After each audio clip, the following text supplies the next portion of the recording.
Fala pessoal, aqui é o William Brandão, da Valorize. Hoje a gente vai começar uma série de vídeos de dicas e conteúdo que vão turbinar o seu planejamento financeiro, que vão fazer com que vocês atinjam seus objetivos de vida de forma mais rápida, mais fácil. São dicas, algumas que a gente passa até para os nossos clientes da consultoria, né? São dicas, coisas simples e que surge aí a maior parte das dúvidas dos nossos clientes, das pessoas de uma forma geral. Então, a gente vai lançar uma série de vídeos para você deslanchar aí e tirar uma série de dúvidas que você tem em relação a investimentos financeiros, a possibilidades de poupar, economizar, de melhorar de uma forma geral sua vida financeira. Tá? Então, o primeiro vídeo, né, que a gente escolheu, não por acaso é o primeiro, mas é, sem dúvida nenhuma, a dúvida mais comum que a gente ouve dos nossos clientes, né? Que é, todo mundo já ouviu falar que a poupança não é bom, não é um bom investimento, rende pouco, rende centavos, né? Enfim, o que é o que não é um bom investimento, né? Então a gente precisa primeiro pensar o que é e o que não é um bom investimento. Quando a gente fala que não é um bom investimento porque ele não rende muito, a gente está falando que ele não é um bom investimento porque ele tem uma baixa rentabilidade, mas ele tem outras características que podem ser boas, podem ser positivas e que a gente tem que analisar na hora de escolher um investimento. Então, hoje eu vou trazer um pouquinho da característica da poupança, como ela funciona, tá? E por que há alternativas que a gente diz melhores do que a poupança, mesmo com características próximas da poupança, né? Com baixo risco, com liquidez baixa ou com liquidez alta, né? Enfim, são investimentos parecidos, de certa forma, com a poupança e trazem um retorno maior em termos de rentabilidade, né? Então, provavelmente vocês já ouviram falar de alguns deles, né? Qual é a alternativa da poupança? Tesouro Direto, CDB, LCI, LCA, enfim. O que são esses investimentos alternativos à poupança que vão melhorar sua rentabilidade, a rentabilidade da sua carteira de investimentos? A poupança, de uma forma geral, ele é um investimento muito popular no Brasil, né? Historicamente, ele tem uma raiz cultural aí muito forte, assim como é a compra de imóveis, né? Aquela coisa, a minha avó fez uma caderneta de poupança para minha mãe, que fez uma caderneta de poupança para mim, e assim eu vou cultivando essa cultura de poupança, tá? Então a gente tem que entender que há essa cultura, né? E uma outra questão é, quem é o meu principal conselheiro, né, financeiro, normalmente? Uma pessoa brasileira normal. Quando ele precisa investir, ele vai onde? No banco, né? Quem o atende é o gerente do banco. E o gerente do banco, ele é um funcionário do banco. Ele precisa atender os interesses do banco. Então ele não vai, obviamente, te oferecer talvez o ativo aí com uma melhor rentabilidade para você. Ele vai te oferecer um ativo que o banco precise pagar menos para você. E aí assim o banco vai pegar seu dinheiro e vai trabalhar em cima de empréstimos aí, com financiamento para terceiros. Tá? Então, existe essa coisa aí da gente sempre se apegar ao que o gerente fala, né? Afinal de contas ele é a autoridade no assunto, mas não é bem assim. Tá? A gente precisa ter o conhecimento, dominar, saber que existem alternativas e que não só o que o gerente propõe é o ideal. Tá? Então, a poupança em si, né? A poupança é um investimento muito antigo, né? Um tipo de investimento bem antigo no país, em que as pessoas que têm um superávit ali no caixa, vai lá no banco, aplica, o banco ele vai te remunerar um percentual mensalmente em cima daquilo. Então, uma coisa que tem que ficar claro é, a poupança ela não é administrada por um órgão soberano, né? Não existe uma mão divina ali administrando a poupança. É o banco quem está com o seu dinheiro. Então, existe um risco, sim, da poupança, que é o risco do próprio banco quebrar. Então, quando a gente está falando de bancos grandes, né, esses bancos que a gente já conhece, que parece propaganda, e a gente tem conta normalmente, são bancos, obviamente, mais difíceis de quebrar. O risco deles quebrarem realmente é baixo, tá? Mas ainda assim há o risco do banco. Tá? Então, quando você coloca seu dinheiro na poupança, você está colocando dinheiro no banco. Tá? Isso precisa ficar claro. Né? Esse dinheiro ele tem algumas finalidades. Em geral, né, ele foi utilizado para recursos de financiamento imobiliário, tá? Mas ele tem finalidades diversas hoje em dia. E a gente, quais são as características da poupança? Né? Liquidez diária. O que eu quero dizer com liquidez diária? Liquidez é a facilidade com que você tem de tornar o seu investimento líquido, ou seja, em espécie, que você possa resgatá-lo. Então, a poupança, quando você precisa resgatar, você pede o resgate e na hora você está disponível lá para sacar o dinheiro, correto? Então, isso é uma característica da poupança, tem uma liquidez diária. A rentabilidade da poupança, ela é mensal, ou seja, você tem uma data base, naquele dia, todo dia daquele mês, você vai ter os juros creditando na sua conta poupança. Tá? Então, se eu depositei R$100 na minha conta poupança no dia 5, no dia 5 de junho, no dia 5 de julho eu vou ter exatamente R$100 mais os juros que rendeu naquele período. Né? Então, é sempre a cada 30 dias que eu vou tendo aqueles juros. Se eu resgatar no 29º dia, não vou ter nada. Eu só vou ter meus R$100 que eu efetivamente coloquei, meu capital. Tá? Vamos lá.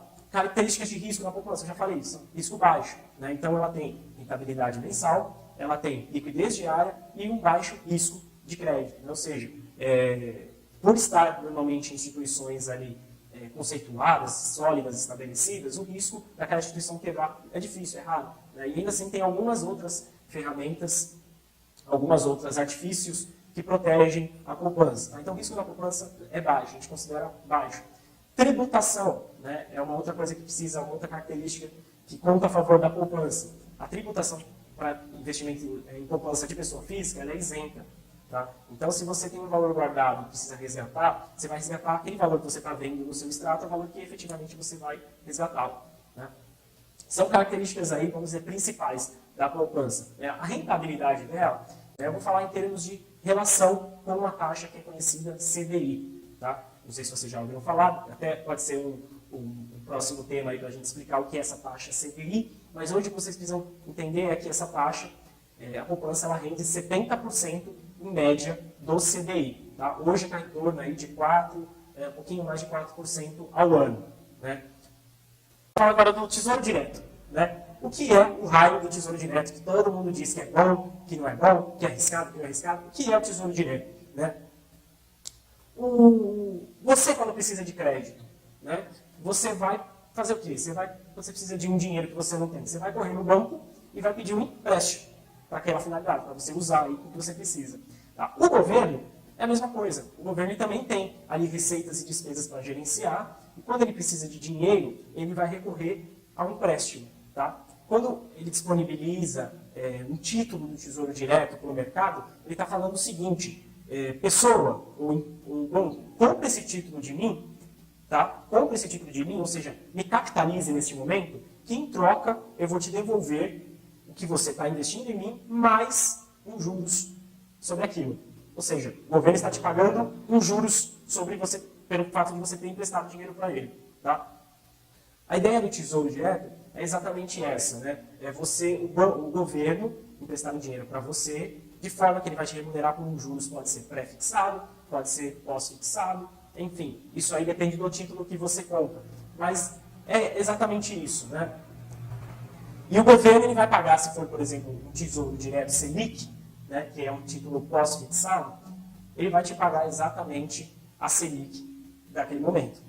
Tá? Então ele vai te pagar exatamente a Selic. Então você comprou um título, ele vai te pagar a Selic. A Selic hoje, nesse momento, ela está em 6,5%.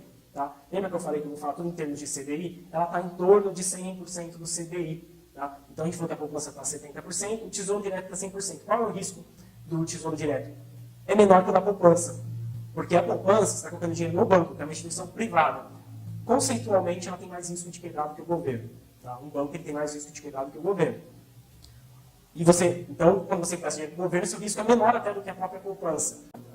Se chegar o momento do governo quebrar e não poder te pagar, pelo fato de você ter emprestado dinheiro, pode ter certeza que todos os outros bancos já quebraram. Porque o maior credor do governo são os bancos. Então, se o governo não puder te pagar, provavelmente todos os bancos já quebraram. Mesmo que você tenha dinheiro na poupança, já rodou, já foi tudo embora.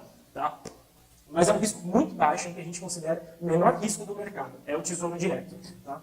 A liquidez do Tesouro Direto. Enquanto que a gente falou que a conta poupança, só você pedir o resgate que o dinheiro está na conta, o Tesouro Direto é um pouquinho mais complicado, um pouquinho mais complexo. Né? Você não vai ter o dinheiro vinculado à sua conta corrente, então se você precisar do dinheiro, você vai ter que pedir numa corretora ou até no próprio banco onde você investiu, no Tesouro Direto. Você pediu, você deu uma ordem de resgate, tá? Uma ordem de venda daquele título, o seu dinheiro pode demorar até 2 dias úteis para acreditar na corretora. E aí você vai ter que fazer a transferência para a sua conta corrente. Tá? Ele é um pouquinho mais complexo, mas nada demais. Uma vez feita, pode ter certeza que vocês vão tirar isso de letra. Vou falar também agora de um terceiro, que é o CDB. E também é muito popular, muita gente já ouviu falar. CDB significa Certificado de Depósito Bancário.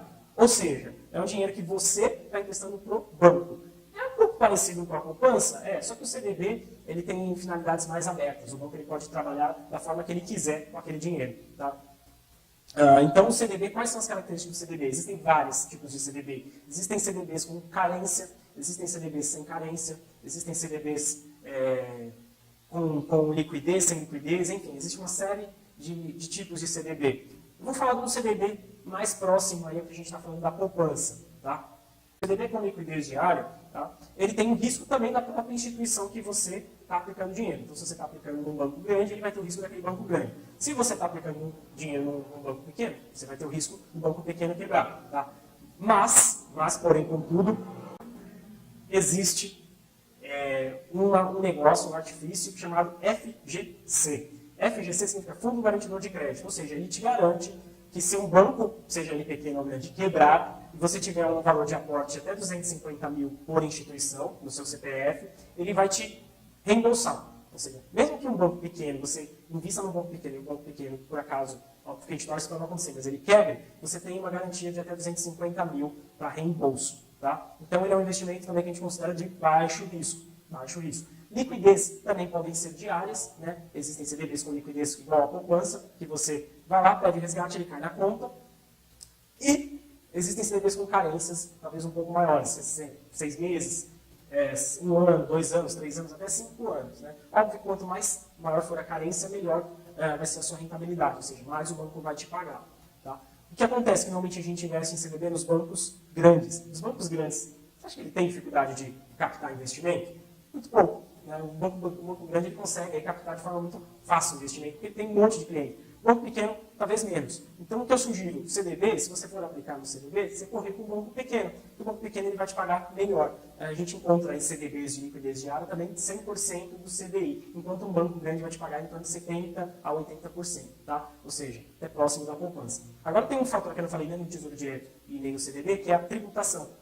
A tributação desses dois investimentos é regressiva. O que isso quer dizer? É um investimento que você colocou o dinheiro hoje e ali, se você retirar daqui 30 dias, você vai ter uma tributação. Se você retirar daqui 60 dias, você vai ter uma tributação menor. Se você resgatar daqui 1 ano, menor ainda. Daqui 2 anos, menor ainda. Tá? Então, se você resgatar aí até 6 meses, você vai pagar 22,5% de imposto, mas não só no total, sobre o rendimento.